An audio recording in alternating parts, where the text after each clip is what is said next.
Сәлем достар, бүгін сіздермен өте дәмді шығатын, нәзік, барша жандарға ұнайтын құймақты пирог пісіретін боламыз. Жасалу жолы өте оңай, сондықтан соңына дейін көріңіздер. Ең алдымен желатинді 30 грамм. Осыған салқын 1 стакан сүтті құйып, жақсылап араластырып, бір шетке ісігенге дейін 30-40 минутқа қойып қоямыз. Сосын 400 грамм печеньені оқтаудың көмегімен немесе блендердің көмегі арқылы бір келкі қылып үгітеміз.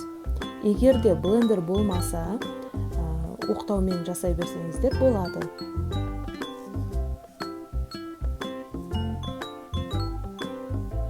Печеньемізді осылай үгітіп аламыз.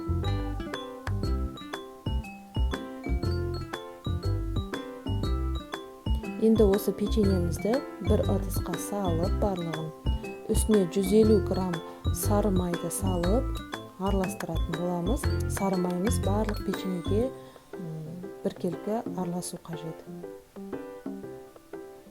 Енді осыны өзіміздің 26 сантиметрлік формочкамызға саламыз.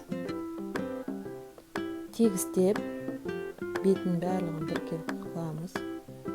Сосын үстін тегіс стакан болсын, белгілі бір ауыр салмақтағы затпен басып, нығыздап шығамыз. Осыны 30 минутқа холодильникке қоямыз. Енді 20% қаймақты аламыз, 700 грамм. Осыған 4 ас қасық қант пудрасын саламыз. Араластырамыз жақсылап.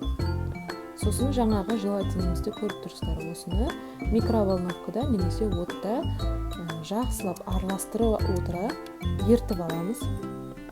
Сосын қаймаққа аз-аздан сала отыра бір келкі қылып араластырып шығамыз. Жаңағы печеньенің үстіне қаймағымызды саламыз. Тегістеп шығамыз. Формочканы қолымызбен ұстап, ары-бері сілкіп, тегістесек болады. Осыны 1-2 сағатқа холодильникке қоямыз. Біздің пирогымыз дайын, өте дәмді болып шығады, сондықтан міндетті түрде жасап көріңіздер. Барлық адамға ұнайтынына сенімдімін. Ас болсын, сіздермен болған ерекше келіншек.